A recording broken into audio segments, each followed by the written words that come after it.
Share my screen. Yes, I also just want to also give a huge thanks to the parents who helped out with the college fair. And I think it was a huge success. I think I was worried for no reason, but it was a huge hit. And honestly, I could not have done it without the volunteers from the PTO, from students. So super, super, super thankful. And I'm glad a lot of you guys were able to hop on. Okay. I'm gonna share my screen.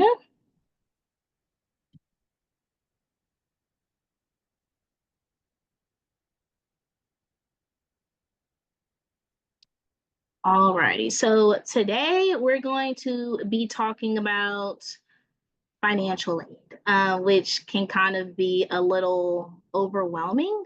But I promise I'm hoping after this session that you guys have a better understanding about financial aid and what it looks like and stuff like that. Can you guys see my screen?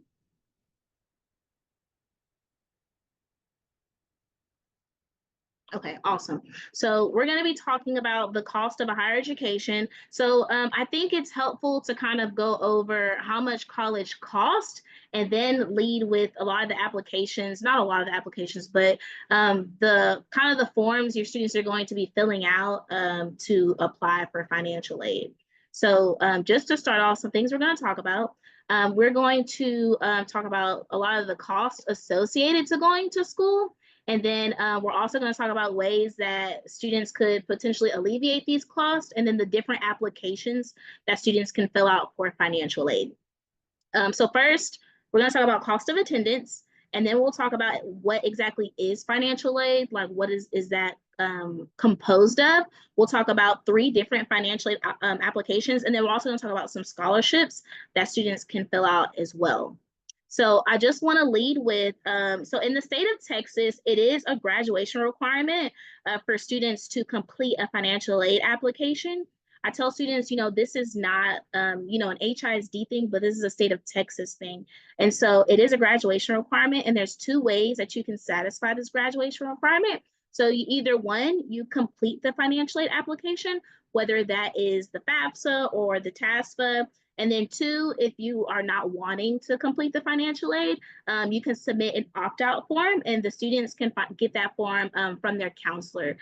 We do highly encourage students not to opt out, especially if you get a scholarship, and we'll talk about that a little later. However, at the end of the day, it's the best decision that needs to be talked about between the student and their family, and whether they should opt out or they should complete a financial aid application. But I just want to lead with this. This has been 4 or 5 years. This has been a requirement. So it is a state of Texas thing. I think the state was finding out that a lot of students weren't going to college because they found out that they could not afford it. And so there are some ways to pay for college. And I think students didn't really realize that until they were completing financial aid. So we'll go a little further. So why do we encourage students to complete a financial aid application? For one, it's an opportunity for some of the families to receive federal and or state money to help pay for college or trade school or whatever your post-secondary option is. Also, we encourage students to complete a financial aid application because some colleges might not offer a scholarship without having a financial aid application on file. So some colleges, they want to look at the application to figure out what you're eligible for. And then lastly, some scholarships require a financial aid application to be on file. I know last year at HSPVA, we had a student who was offered a merit-based scholarship. So they weren't looking at financial need or anything, but they couldn't actually, the student couldn't actually receive the scholarship until the college had an application on file. And I think that was a student who decided to opt out. So even we do have some students and some families who, they're like, we may not qualify for anything, whatever that looks like. But in the event that your student does get a scholarship, some of these schools are requiring a financial aid application to be on file. And the only guess that I kind of have for that is like a checks and balances thing, or it's just kind of like something that they have on file to prove that they have it before they can release it, like documentation. So these are some reasons why we do encourage, before you opt out, just consider these options. And we do encourage students to do financial aid applications anyway. So, how much does college cost? So, college is comprised of these four components that you see on the screen. So, of course, tuition and fees. So, this is essentially your classes and then any fees that are associated with the university or the institution operating. Books and supplies. This is also comprised of how much your college education might cost. Room and board, this is housing. So if you're living on campus, or maybe you're living in an apartment that's off campus, this is also your meal plan. This is factored into how much college can cost. And then also there's personal and transportation. You might see this listed as miscellaneous, but these are some additional expenses that can help the student get through college essentially. So whether that's going back and forth home, between college and going home, whether that's like cell phone, maybe they live in a dorm that's not as modern, maybe it's a little bit more traditional, like paying to do laundry and things like that, like miscellaneous things. I did have tuition and fees and room and board highlighted specifically, and I'll talk about that on the next slide, why I have those two highlighted. So cost of attendance, or what we like to say as COA, you have your direct costs and your indirect costs. So on that previous slide, our direct costs, these are costs that are associated directly with your students' education. So tuition and fees, their classes, room and board, them staying on campus. These are those direct costs. And then these indirect costs, these are things that are variable, meaning that when we're looking at the cost of attendance, your student might not actually be paying that much for books and supplies. They just put these two together to give you a rough estimate or an idea of, you know, what it takes for these students to go off to school, whatever that looks like. So when you add these two together, that's going to be your cost of attendance. But when we're looking at a student's bill, you're primarily going to see the two things that were highlighted on the previous slide, which are tuition and fees and room and board. Those are the two things that you're going to see the most. And so these are just some examples of a cost of attendance that you might find on the college's website. And then colleges by law do have to have cost of attendance on their websites. And so I tell students, just keep in mind that these are estimates, and oftentimes they're overestimated. So I tell students, if you do have a range, you might want to go on the higher end just in case. So this is for UT Austin. This was last year. They have it for students who are living on campus or students who might be living at home. And then if you're someone who's out of state, the non-resident, that's what you're looking at paying. But this is UT Austin, a public school in state. And then we also have, I think this is Trinity. This is Trinity. So this is also in state, but it's private. So you may notice that the tuition and fees is kind of expensive. It's a little over $50,000. And then it looks like room and board is about like $15,000. So that's Trinity, that's public. This is University of Southern California. As you can see, this is out of state, still private, but you're looking at about like $67,000 for tuition. And then of course you have your housing and your meal plan, which is close to another $20K. So I usually show these slides to students just so they can know that, you know, college is expensive. And so we definitely want you guys to complete financial aid, scholarship opportunities, and things like that. This is an example of a student bill. And this is actually my student bill, my freshman year when I was at the University of Texas at San Antonio. I don't know why I kept it all these years, but it proves to kind of help put things in perspective for students. So this is my actual bill, my first year at the University of Texas at San Antonio. I have a few things highlighted on here specifically. So I have my housing for that semester, my tuition. As you can see, I had a meal plan. Of course, when you stay on campus, you have to have a meal plan, and then tuition, and then everything that's not highlighted are simply fees. So that's where your tuition and fees come in. These are fees that are directly associated with running that institution, and also maybe you taking advantage of a lot of the services on campus. So I tell students, for example, there is a recreation center fee, right? And it's $120 at UTSA, which I'm sure is a lot more now. But I tell students it's super important whenever you are on campus to take advantage of these resources, because although it is free and all you need is your student ID to access these resources, you are paying for these things. And so tuition, this is the student bill. And a student bill is typically generated once they register for classes. So once they find out where they're going to go, where they're enrolling, they register for classes, they do housing, this is when a bill is generated. And so when we start talking about what exactly financial aid pays for and it covers, That is why I have tuition and fees and room and board highlighted, because when your financial aid is dispersed to the institution, that's what it covers. And so I just kind of wanted to put this in perspective for students and parents, of course. So it was a really long bill. This is the bottom, maybe of the bottom fourth of that bill, but this is the financial aid that I received. I came from like a middle to high income family, so I didn't get a lot of financial aid, but as you can see, I did get a UTSA grant for that semester. At that time, Texas did a Be On Time loan. If you graduated within 4 years and a 3.0, you didn't have to pay the loan back. And then, of course, I took out loans because, like I said, I came from a middle to high income family, and I didn't get that much and I needed them. But as you can see from the previous slide to now, for that semester, I was looking at about like 9,400. And when you look at my payouts, I was only paid out under that amount. So I did have a balance of 580, almost $600. And I worked on campus, so I just worked overtime to pay off that little balance. But this kind of puts things in perspective for students when they're figuring out, like, okay, how much does it cost? What does my financial aid cover? And things like that. But if you notice from this bill, transportation's not on there, books and supplies are not on there, and et cetera. So you're really, when you're looking at these slides to figure out how much it's going to cost, I usually encourage students primarily looking at tuition and fees, and then like your room and board and your meal plan, to give you a general idea of like how much do you really need. When you're looking at transportation, miscellaneous, some of your students are not going to spend $1,200 on books. Again, they overestimate so that it gives you accurate planning, but a lot of these costs are variable. You really want to look at tuition and fees and then the room and board. Okay, so that we'll talk about the types of financial aid. So a lot of the options that are going to help students pay for college. But first, I want to talk about what financial aid is. So financial aid is any of these options. It's grants, it's scholarships, it's loans, or it's work study, aka paid employment. These are things that are going to help the students pay for college. And so oftentimes it could be based off of merit.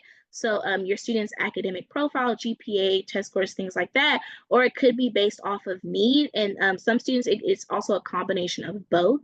With work study, your student is essentially working on campus. And I tell students, when you're filling out the financial aid application, there's a question on there, and it says, are you interested in being considered for work study? And so some students instantly put no, but I tell students to put yes, because they're asking if you're interested in being considered. And so if students put no, it won't be offered to them, but if they put yes, it will be offered to them. And at the time that they're offered, if it's something they're not interested in, then they can decline that opportunity. There are also loans, and then we have grants. Grants, this is a gift aid. It's a gift. Grants do not have to be paid back. And then scholarships are similar to gift aid as well. They do not have to be paid back, and they're based off of need or merit. And we're going to look at some examples of some of these grants as well. But where does the financial aid come from? The financial aid comes from a variety of these sources. So you can get financial aid from the federal government. That's where the FAFSA comes into play. The state government, so the state of Texas, also offers grants. You can also get financial aid from the actual institutions that your students are applying to. And then, of course, we have private institutions. So these are oftentimes, scholarship programs, foundations, things of that. So maybe your job offers a scholarship. Those are examples of like some of the private institutions where students can source out financial aid.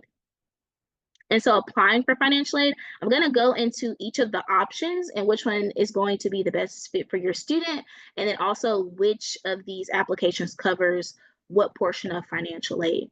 So when we're looking at all of these applications, there's three. So we have FAFSA, TASFA, and then we have the CSS profile. So your student is going to be filling out FAFSA if they're a U.S. citizen, if they were born here, or if they've acquired their citizenship. Maybe they're a permanent resident as well. And if they're here on a certain visa, they can fill out a financial aid application with the FAFSA. And then we also have the TASFA. The TASFA is if you're a Texas resident, so maybe you've been living in Texas for 3 years, or if they've been going to their high school for the entire 4 years, they're considered a Texas resident. Texas is one of the few states that actually gives financial aid to international students, but it is based upon how long you've been living in the state of Texas. So we do have some instances, not particularly at Carnegie or DeBakey HSPVA, But at other high schools where maybe they just got to Texas and they've been living here under a year and they don't qualify for TASPA, but Texas is one of the few states that does offer, something to students who might be international. And then we also have the CSS profile. We'll talk about this a little later. This is the one that's actually open at this moment. It opened October 1st, and it's only required by some colleges, but I'm going to talk about that a little later. When we're looking at the graduation requirement, your student is only completing FAFSA or TASPA. They're not completing both. It's one or the other. So oftentimes we have students who are like, oh, well, can I do both? And it's like, no, just one or the other. So FAFSA, again, if you check off all of these requirements, or if you check at least one of them, you will be doing FAFSA. And then TASPA, if you're a Texas resident, we do have some instances where students are like, hey, I'm working on citizenship. What we typically have students do is we have them do the TASPA. And then once that gets taken care of, which we have happen a lot at DeBakey, once it is taken care of, then we'll have them do the TASPA. But the paperwork has to be in order and everything like that before they can do that. So they're only completing one or the other, but not both, to satisfy the graduation requirement. So when we're looking at FAFSA, which stands for the Pre-Application for Federal Student Aid, the FAFSA is where they're going to be offered like loans, grants, work study. And this is the financial aid that comes from the federal government and sometimes the state government. Now, the thing about FAFSA is they calculate your packages based on need, financial need. And so that is how the colleges are going to determine eligibility. So essentially what happens is the FAFSA used to open October 1st every year. That was a very constant, but this year FAFSA is opening, they told us December 1st. So we're hoping that they stick with that. I know last year they did a lot of changes to FAFSA, and I'll talk about some of those changes on the next slide. But there are a lot of changes with FAFSA, and I don't think it opened until like New Year's Eve. I don't know anyone who's doing FAFSA on New Year's Eve, but this year we're hoping it opens December 1st, and a lot of those hiccups that we had last year, we don't have those this year. But FAFSA does take into account financial needs. So the biggest thing that they're looking at taxes. So students, if you do have a senior who's like, I'm working on my financial aid application right now, no, they are not. Financial aid is always the next school year. So I know that we are in the 24-25 school year, but students are applying for financial aid for the 25-26 school year when they will actually be in college. And that does not open until December 1st. So FAFSA is primarily looking at taxes, and it's always 2 years prior. So with financial aid, what typically happens is the student goes in, they do their part, and then they will invite the parent as the contributor to come in and do their part. And the biggest thing that they're looking at is the adjusted gross income, which I think is like line 22 on your 1040. That's the biggest thing that they're looking at. Considering that the FAFSA does work closely, the Department of Education does work closely with the IRS, that's the biggest thing that they're looking for and that they have access to. So I know oftentimes when students are doing the financial aid, they are going to ask if you're interested in reporting assets. We do have some parents do that, but if you are not wanting to report the information, you do not have to. I'll just say that, and then we'll read between the lines there. But the biggest thing that they have access to is your 1040, and they're really primarily looking at your adjusted gross income and if you have Schedule 1s and stuff like that.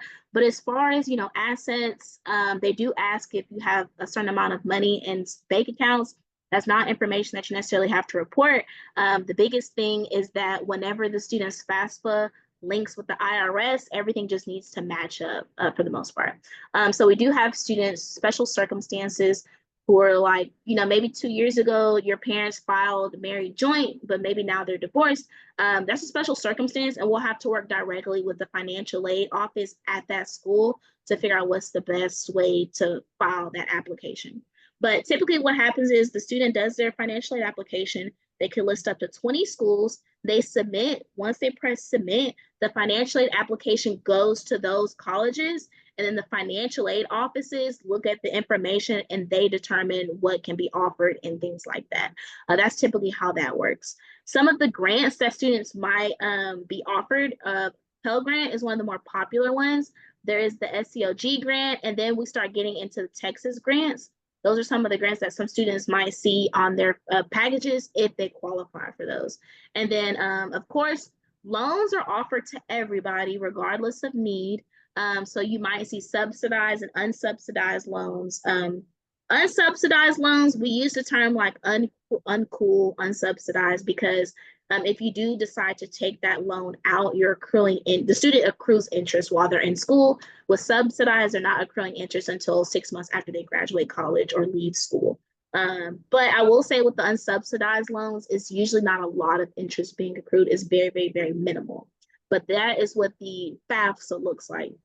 And so some of the changes that they did with the FAFSA, the whole point of them changing the FAFSA was so that more families could be eligible for aid. So even though we experienced a lot of hiccups, it was very frustrating for students and their families trying to complete the FAFSA. And granted, a lot of it was technological glitches that we didn't necessarily have control over. With all of that, the FAFSA the changes are positive. And so it might be possible that families who typically would not have been eligible for aid could be eligible for something. So these are some of the changes. Before last year, students could only list 10 schools. So if you have a student who's very zealous and very ambitious, they can list up to 20 schools now. We no longer use the term EFC, but instead it's SAI. They did eliminate the question where it asks how many students you have in college. They did take that away, but these are some of like the bigger ones that they have. And then they did add a new term, which is contributor. And that's the parent who will be contributing the information on the FAFSA. And they also reduced the questions as well, so it goes a lot quicker. But these are some of the changes that they did. It was the FAFSA simplification. And this is kind of what they were able to do. Oh, do we have a question? Yeah, one question. So this, FAFSA and TASFA, right? Is there one has a better chance than the other, or it's both? Yeah, that's actually a good question. I'm going to talk about that now. So with the TASFA, if a student is completing a TASFA, the only difference is that they're only eligible for state aid. So some of these state grants that you see, unfortunately, they would not be eligible for Pell Grant, which is a federal grant, or SELG grant, which is a federal grant as well. They'll only be eligible for some of these Texas grants if they qualify. And so oftentimes, the cool thing about TASFA though is that it may seem as if the students are at they're not offered those two loans. Those two grants. But oftentimes, the financial aid office may work with students to get something. So I have heard some institutions, let's say, for example, a student has not been living here for 3 years, maybe 2. It's really a matter of the student just advocating for themselves and really communicating with the financial aid office at the school, because most of the times they will work with students who have to complete TASFA. And then also, to answer your question, if students have to complete the TASFA is only for Texas schools. So they can't complete the TASFA and send it to, a school in Arizona or a school in California. It is only for just Texas schools. However, students who are completing TASFA kind of get discouraged and are like, oh, I can't do that. But there are a lot of colleges that work with international students. And if that's a list that, you might be interested in, just send me an email and I can send it to you. But we do have a lot of out-of-state schools that might be small liberal arts schools or very STEM-focused schools that, work with international students to ensure that they get aid. So if your student does have to complete TASFA, they're not limited by any means. But if they are applying to schools in Texas, these are the grants that they're eligible for. And then TASFA used to be it used to be a paper application, very thick packet. They did shift online last year. I think they're still working out the kinks with that, but if a student does have to complete TASFA, we're asking them to do the paper form. And then if a school wants it online, we'll have them shift and do it online. But that's kind of like the biggest differences. TASFA, they're only eligible for state aid, whereas with FAFSA, they're eligible for that federal and that state aid combined. And so if your student is completing TASFA, we do need to know who those students are pretty early. because we want to make sure that we kind of get the process going for that, because there's affidavits and stuff that have to be notarized. It's kind of a process. So we do tell those students we don't really know unless they say something. So it's super important that they let us know if they are completing TASFA. And then we have the CSS profile. The CSS profile is open at this very moment. It stands for College Scholarship Service, and it is completed through College Board. So the CSS profile is a financial aid application where students can be eligible for aid from the institution directly. So whatever college it is that they're applying for, we usually say non-federal institutional aid. So the CSS profile is mostly required by private schools. But what I will say about the CSS profile, I call it the nosy cousin of FAFSA because it's very intrusive. I mean, they're asking a lot of questions. It's super important that students do not fill this out on their own, that they actually sit down with their parent and do this. And we encourage students, if their college requires it, to start early. And so it is open now. They just go on College Board and they do it. But we do have some students who they may not be eligible for aid with FAFSA, but it is likely they could be eligible for aid from the college that they're applying to.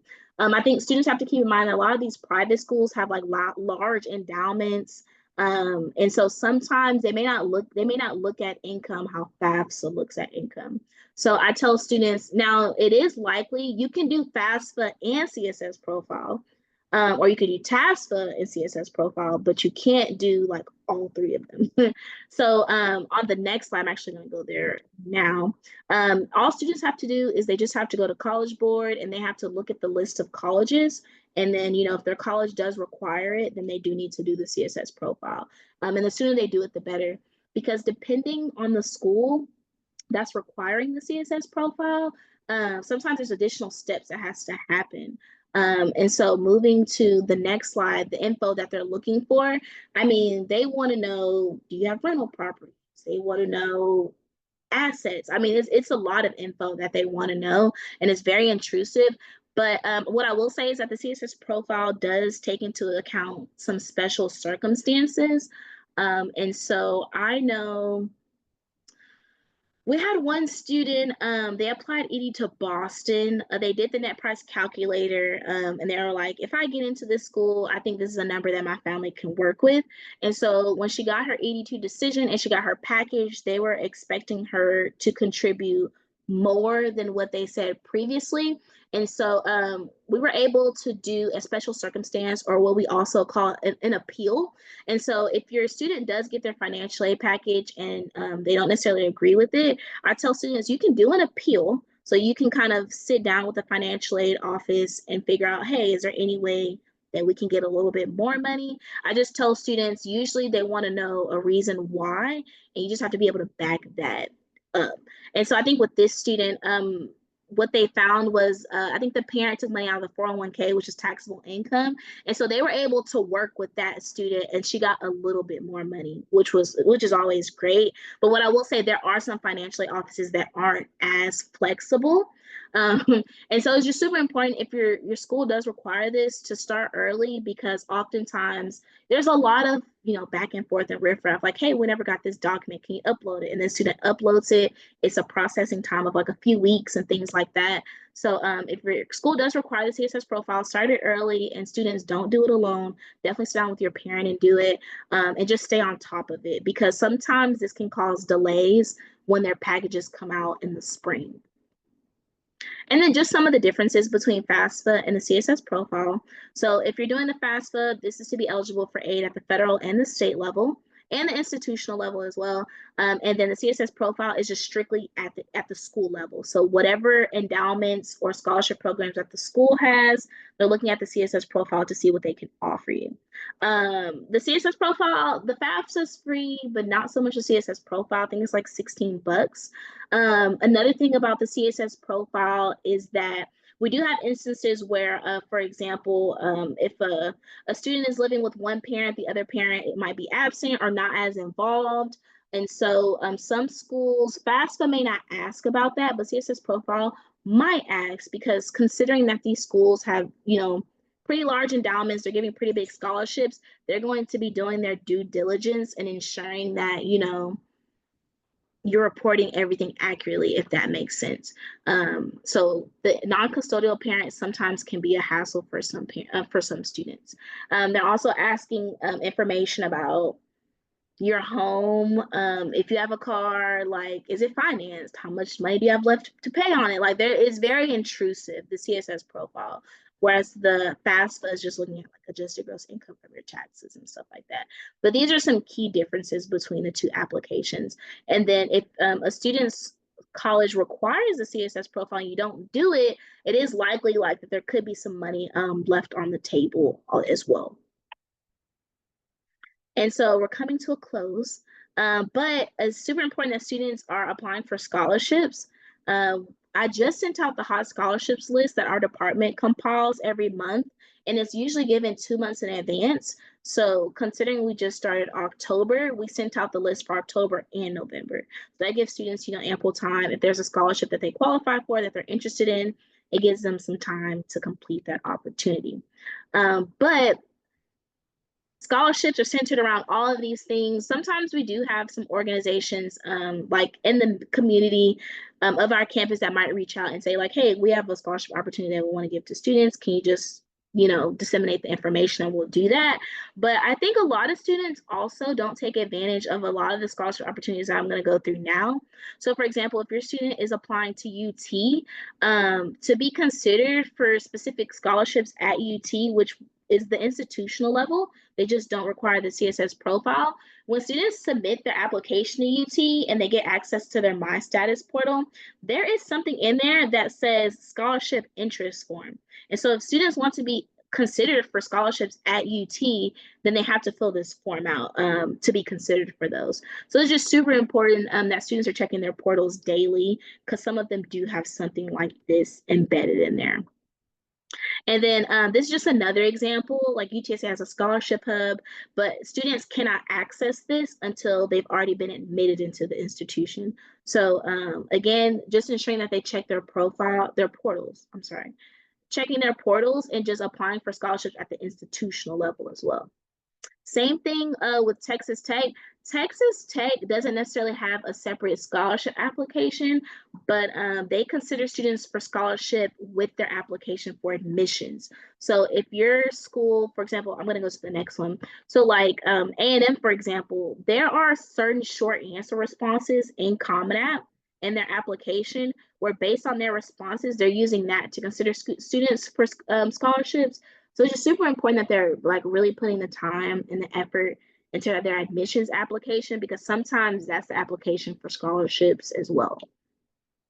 This was the hot scholarships list that I was talking about. The students received this already, and this isn't even the full thing, but this is just some examples of like some of the scholarships on there. A lot of them are small dollar amounts, but we tell students not to sleep on the small dollar ones because those do add up. And sometimes students aren't really looking at the small dollar ones. They're like, oh, $500, that's not a big deal. But those are the ones that you want to apply for because like I mentioned, they add up. And then the Terry Foundation, super great opportunity. I encourage students for a lot of our students, some of these schools might be safety schools for them, some of them. And so I tell students, consider applying. These are the only colleges that they're affiliated with or that they work with. And so Terry Scholars, it is need-based, but also it can be compounded with honors as well. A lot of these schools that you see here on the right, students are applying for them through their honors program. And so I did create a resource for the students where they can see exactly which school is requiring which information for Terry Scholars. But it's a really great opportunity. It's kind of like a lifelong thing. They connect them with other people in the organization, other foundations, other organizations, and things like that. So super great opportunity. I don't think our students apply for it enough, but I try to push it every year. It's a really great opportunity. And then we have rodeo, of course. Rodeo is coming up. Every year we have like a volunteer from the rodeo come present the scholarship opportunity to students. So we're actually working on facilitating that now. But it is a $20,000 scholarship, $5,000, 2.5 a semester. Yes, that math is right. And so the biggest thing is that students don't check their emails. So students do have to check their emails because not at my campuses, but we've had students in the past who got rodeo, but they never checked their emails and it was too late. So this is another opportunity, and it's just important that they check emails. And rodeo, I believe, is also need-based as well. And then the Harrelson Foundation, previously they had their own set. This is a $40,000 scholarship, and I think they actually upped it to 48,000. I could be wrong, but I'm pretty sure, I think it's 48,000. But with this scholarship opportunity, they used to have their own separate way of doing it. However, now they're working directly with UT Austin. So when students are doing their application to UT and Common App or Apply Texas, they need to just make sure that they check a certain box so that they can be interested, they can be considered, or they can receive the scholarship process for this. But Harrelson Foundation is a really good opportunity, and it's only for students applying to UT Austin. And then we have Doug Miller and Don Sanders. This doesn't open until November. I believe this is also a need-based scholarship, and it's typically due in February. And these are just a few of the applications. There are a ton, but these are some of the bigger ones that we typically have students, that students get. And so we just want to make sure that everyone's aware of them as well. So it's just super important that I think right now a lot of seniors are consumed with just getting their applications in, but also that they're actively applying for financial aid too, because students don't really find out their financial aid packages until the spring, which is around like March, April. It just depends on the school and when they get them out. But it's just super important that students are actively applying for scholarships or finding ways to qualify for them. But that is all the information that I have. And I will take questions if we have any. I couldn't see the chat box earlier. So one question, Ms. Galloway, like, I mean, when, how does college, whenever they do the acceptance, right? And they will say, okay, you don't have to pay this much, and it's reduced by, you don't have to pay the full amount, right? You get some aid or scholarship or whatever. Is that based on the FAFSA application? The college decides, okay, you don't have to pay 40,000, you have to pay only 20, right, for that student. Is it based on that FAFSA application? Yeah, I think it's a combination of both. I know some students, what'll happen is like right now they're sending in college applications. When they start getting acceptances, some students may get like, oh, you've been awarded a $40,000 scholarship. And so that is typically based on like merit. So just their application alone, but they won't get a full comprehensive package of how much they're going to get or how much it's going to cost until they do send in that financial aid application, and then they figure it out. But typically in their acceptance letters, those are usually merit based, and so even if they did get their FAFSA or their application, and they see like, oh, this family makes a lot, and I say that because I'll say my opinions about that later, but I say that because they typically don't take it away because it's merit based. They gave it to that student based on their academic profile, their essay, and things like that. But yeah, typically the offers that they're getting in their acceptance letter are just simply based on their application. But I tell students, because some students get worried because they're like, oh, they're only giving me a $20,000 scholarship, but this is like a $50,000 scholar, like school. Where does the rest of the money come from? And so I tell students, don't worry about it yet because they haven't even gotten your financial aid application. This is just what you've gotten now. Just wait until the spring until you get your whole package to figure out how much it's going to cost and things like that. I have a question. So we are able to either choose between FAFSA or TAFSA. If they're applying for colleges that's out of state, then we have to do FAFSA, right? But unless international, that's a different story. But if the child is applying for Texas, does doing TAFSA get more scholarship than FAFSA? Or are they pretty much the same, if that makes sense? No, so students should only be doing TAFSA if they're like a Texas resident, right? So if they're not a U.S. resident or U.S. citizen, then if they are a U.S. citizen, they should do FAFSA. Students should only be doing TAFSA if they're international, if they're DACA, undocumented, or if they're not, they're just a Texas resident. But the only difference is that between the TASFA and the FAFSA is that with the TASFA, students can't get those federal grants. So federal Pell Grant, SEOG, they don't qualify for those. That's the only difference. So, I mean, we have some students who, let's say, for example, we have a student who's doing FAFSA and they qualify for need-based aid. So they might be getting like Pell Grant, SEOG grant, but they also might be getting Texas grant. They also might be getting the tuition equalization grant as well. Whereas a student who's doing TASFA, they won't get Pell Grant, they won't get SEOG because those are federal and they don't qualify for those. They'll only qualify for the Texas grants. That's pretty much the only difference. And they might not also get those loans either. So subsidized, unsubsidized loans. They may have to work directly with the institution for that. So that's about the only difference is in the grants, the federal grants for TASFA students. They can't get those. Okay. And another question is, if we are let me think about this question. For FAFSA, I remember that you have to, there's a lot of things that you do not include when you're filing for your assets for parents. For example, the primary residence is not required to report. All of the annuities, there's like a lot of things that you do not have to report. And is there like a list? I mean, not more like anything that we have to watch out for that we should not report if not necessary. Does that make sense? Yes. So, and I'm gonna kind of like say this in between the lines a little bit. So the Department of Education, right, which is over the FAFSA, communicates with the IRS, right? They communicate with each other. And so the only thing that they can really see is, of course, your adjusted gross income, Schedule 1s, I believe, and they may ask for like Schedule Cs. There gets to a point, that's what they can actually see, right? But on the FAFSA, they do ask a question, I believe it's like, would you like to report assets? And you can say yes, or you can say no.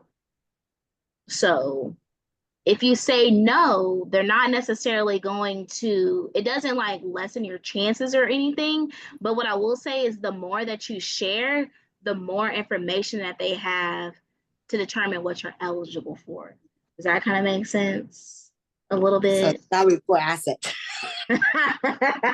No, not necessarily. But I mean, it's for some people, it doesn't make a huge difference. Only because if your AGI is like really, really, really high, I mean, you know, that alone kind of like takes, I don't want to say takes you out for the count, but yeah, I just usually tell students and parents the more that you report and the more that you give them, like the more they have. Because again, they're, like I said, since they're doing 2 years prior, it is likely that, you know, for some families, what was for you 2 years prior is not necessarily the case anymore. And so colleges understand that, and they do like special circumstances. I just tell students, you know, just be mindful that if you're saying like, hey, 2 years ago, we're making this much, we're not making that now, the college is going to ask for like proof and documentation and stuff like that. So yes, the biggest thing is the adjusted gross income, like any schedules and stuff like that. But whenever they start asking like, would you like to report assets?